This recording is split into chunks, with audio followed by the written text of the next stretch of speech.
जय श्री राधे। सभी सुनने वाले भक्तों की जय हो। होली अष्टमी का त्यौहार हर साल कार्तिक महीने के कृष्ण पक्ष की अष्टमी को किया जाता है।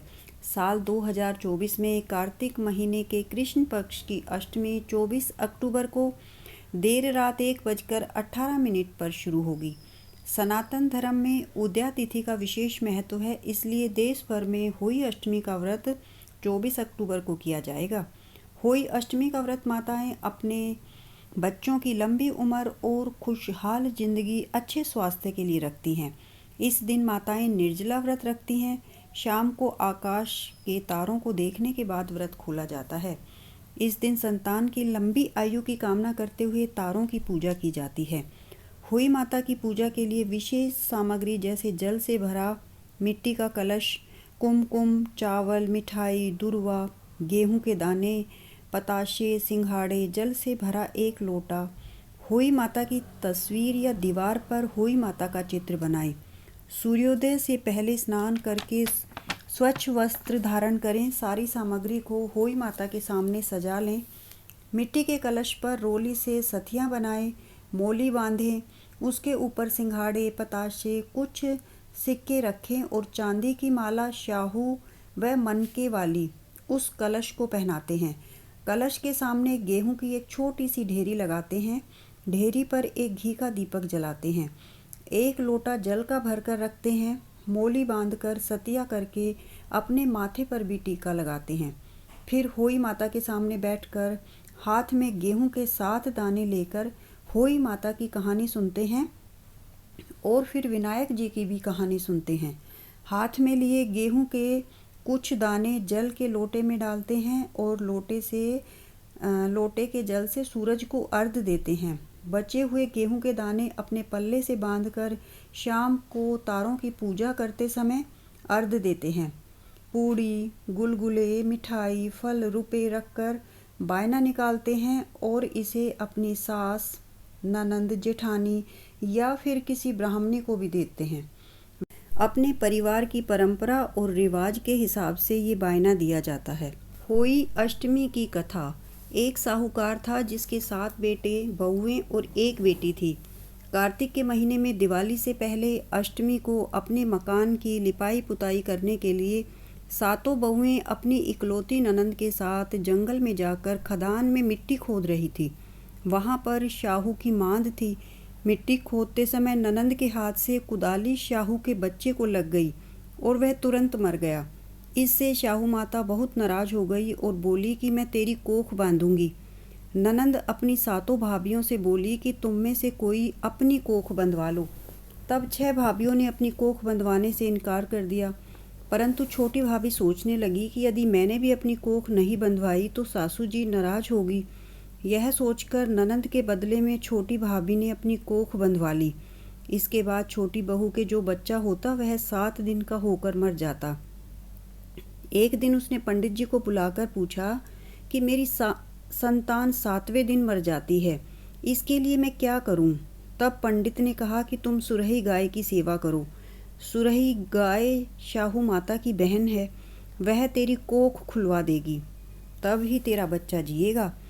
अब वह बहुत जल्दी उठकर चुपचाप सुरही गाय के नीचे साफ सफाई कराती। गाय एक पैर से लंगड़ी थी। गौ माता बोली कि हर रोज उठकर कौन मेरी सेवा कर रहा है, मैं आज देखूंगी। गौ माता खूब सवेरे उठी तो क्या देखती है कि साहूकार के बेटे की बहू उसके नीचे साफ सफाई कर रही है। गौ माता बोली कि क्या मांगती है? साहूकार की बहू बोली कि शाहू माता तुम्हारी बहन है और उसने मेरी कोख बांध रखी है, मेरी कोख खुलवा दो। गौ माता ने कहा अच्छा ठीक है। गौ माता साहूकार की बहू को लेकर अपनी बहन के पास चली। रास्ते में कड़ी धूप थी। वे दोनों एक पेड़ के नीचे बैठ गई। थोड़ी देर में एक सांप आया। उसी पेड़ पर गरुड़ पंखनी के बच्चे को डसने लगा। साहूकार की बहू ने सांप को ढाल से नीचे दबा दिया और बच्चे को बचा लिया। थोड़ी देर में गरुड़ पंखनी आई तो वहां खून देखकर साहूकार की बहू को चोंच मारने लगी। साहूकार की बहू ने कहा मैंने तेरे बच्चे को नहीं मारा, बल्कि सांप तेरे बच्चे को मारने आया था। मैंने तो उससे तेरे बच्चे की रक्षा की है। यह सुनकर गरुड़ पंखनी बोली कि मांग तू क्या मांगती है। वह बोली 7 समुंदर पार शाहू माता रहती है, हमें तुम उसके पास पहुंचा दो। गरुड़ पंखनी ने दोनों को अपनी पीठ पर बैठाकर शाहू माता के पास पहुंचा दिया। शाहू माता उनको देखकर बोली कि आ बहन बहुत दिनों में आई है। बातें करते समय शाहू माता ने बीच में कहा कि बहन मेरे सिर में जुएं पड़ गई हैं। सुरही के कहने पर साहूकार की बहू ने उसके सिर की सारी जुएं निकाल दी। इस पर शाहू माता ने प्रसन्न होकर कहा कि तूने मेरे सिर में बहुत आराम कर दिया है, इसलिए तेरे 7 बेटे और 7 बहुएं होंगी। वह बोली मेरे तो एक भी बेटा नहीं, 7 बेटे कहाँ से होंगे।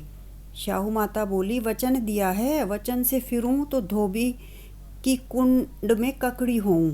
साहूकार की बहू बोली कि मेरी कोख तो तुम्हारे पास बंद पड़ी है। यह सुन शाहू माता बोली कि तूने तो मुझे ठग लिया। मैं तेरी कोख खोलती तो नहीं थी, पर अब खोलनी पड़ेगी। जा, तेरे घर पर तुझे 7 बेटे 7 बहुएं मिलेंगी। तू जाकर 7 उद्यापन करना, 7 होई बनाकर 7 कढ़ाई करियो। वह लौटकर घर आई तो वहाँ देखा कि 7 बेटे 7 बहुएं बैठी हैं। उसने 7 होई बनाई, 7 उद्यापन किए, 7 कढ़ाई करी। शाम के समय जेठानियाँ आपस में कहने लगी कि जल्दी जल्दी धोख पूजा कर लो। कहीं छोटी बच्चों को याद करके रोने लगे। थोड़ी देर में उन्होंने अपने बच्चों से कहा कि अपनी चाची के घर जाकर देख कर आओ कि आज वह अभी तक रोई क्यों नहीं। बच्चों ने आकर कहा कि चाची तो होई बना रही है, खूब उद्यापन हो रहा है। यह सुनते ही जेठानियाँ दौड़ी दौड़ी वहाँ आई और आकर कहने लगी कि तूने कोख कैसे खुलवाई।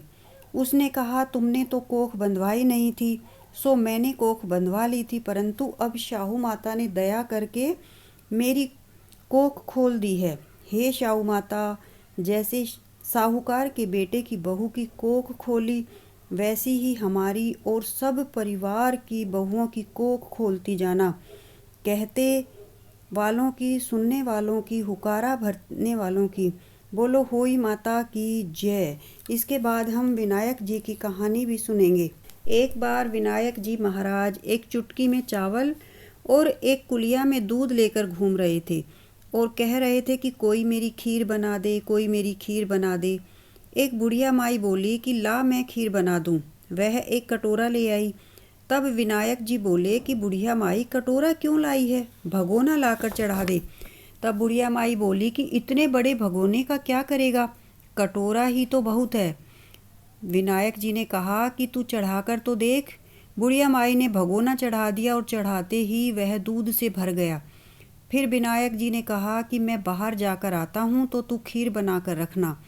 खीर बनकर तैयार हो गई, परंतु विनायक जी महाराज नहीं आए तो बुढ़िया माई का मन ललचा गया और वह दरवाज़ा बंद करके खीर खाने लगी और बोली कि विनायक जी महाराज आओ भोग लगाओ, और खीर खाने लगी।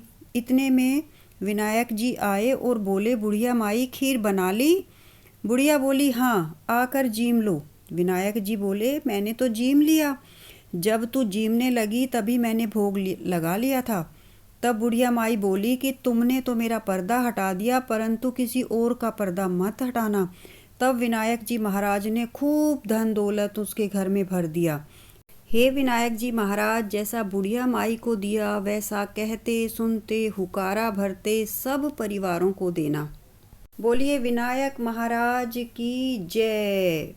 भक्तों, ये दोनों कहानियाँ आपको पसंद आई तो वीडियो को लाइक और शेयर करना। यदि आप पहली बार चैनल पर कथा सुन रहे हैं तो चैनल अध्यात्म कथा सागर को प्लीज़ सब्सक्राइब कर लीजिए, बेल आइकन को प्रेस कीजिए ताकि भविष्य में आने वाली वीडियो की नोटिफिकेशन आप तक सबसे पहले पहुँचे। धन्यवाद।